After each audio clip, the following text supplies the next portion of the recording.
Never wanted to be this kind of reporter, knocking on the door of someone who lost a child in a school shooting. And yet, here I stand, knocking nonetheless.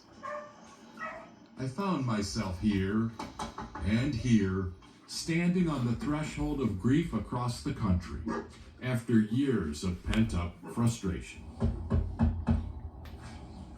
By 2018, America's school shooting epidemic had taken a toll on me. There were so many. The news coverage felt like a treadmill.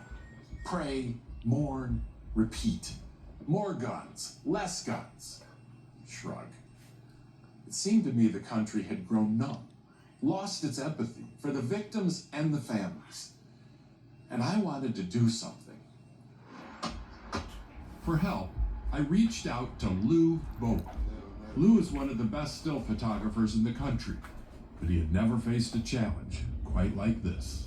I'm trying to take a portrait of a person who's not there. That was the ask. Yeah, I know. And that's what led us to places like Nashville, Tennessee. Hey, thanks for coming. This is Lou. Hi. Hey, Lou. Chad. About a year and a half ago, Chad and Jada Scruggs lost their daughter Hallie in the Covenant school shooting. And you boys cannot use. She was 9 years old, the youngest of four, and their only daughter. She fractured her front tooth on the playground steps. Hallie had more stitches than any of her brothers, by the way, too. It was just a lot of fun having a daughter. We had a chance to have her for 9.5 years, and that was far better than not having her at all. But at the same time, their goodbye isn't quite complete. This is her room. They're still living with her bedroom.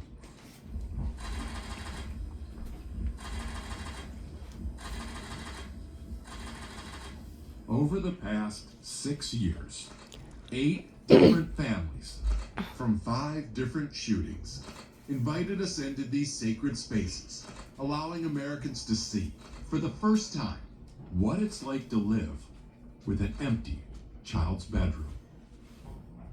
Yeah. One of the places we traveled was Uvalde, Texas. Wow, it's breathtaking as it is. In 2022, a gunman murdered 19 children at Robb Elementary, including 9-year-old Jackie Cazares.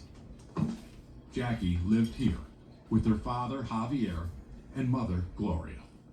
Here, they were going on a father-daughter dance. Are you so excited? Who are you gonna marry? Wait, is it Dada? They say people are always telling them, I can't imagine what you're going through. But they say we need to imagine. And that's why they invited us in. It just makes everything more real for the public, for the world. Her room completely just speaks of who she was.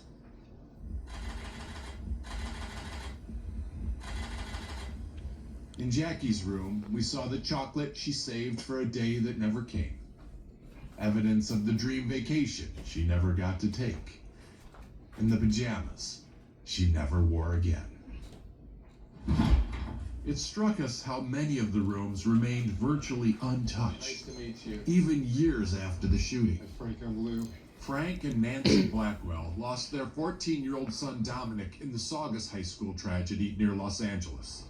That was 2019. But inside his room, it's like yesterday. We just decided to keep everything as it was from when he last went to school that day. He didn't prepare his room to be photographed. He didn't put away his stuffed animals because he was worried about who might see it. He woke up, he got dressed, and he left to go to school. And he thought he was coming back. And we all expected him to come back. So many rooms, waiting for a child that will never return. Charlotte Bacon was murdered in Newtown, Connecticut, 6 weeks after Halloween. This was the last library book she checked out, now 12 years overdue. Luke Hoyer was killed in Parkland, Florida on Valentine's Day.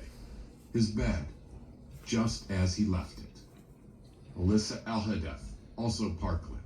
The whirlwind that was her room now still. And Carmen Shantrup, yet another Parkland victim.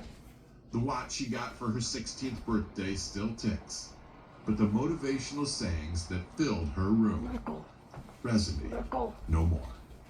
Stop.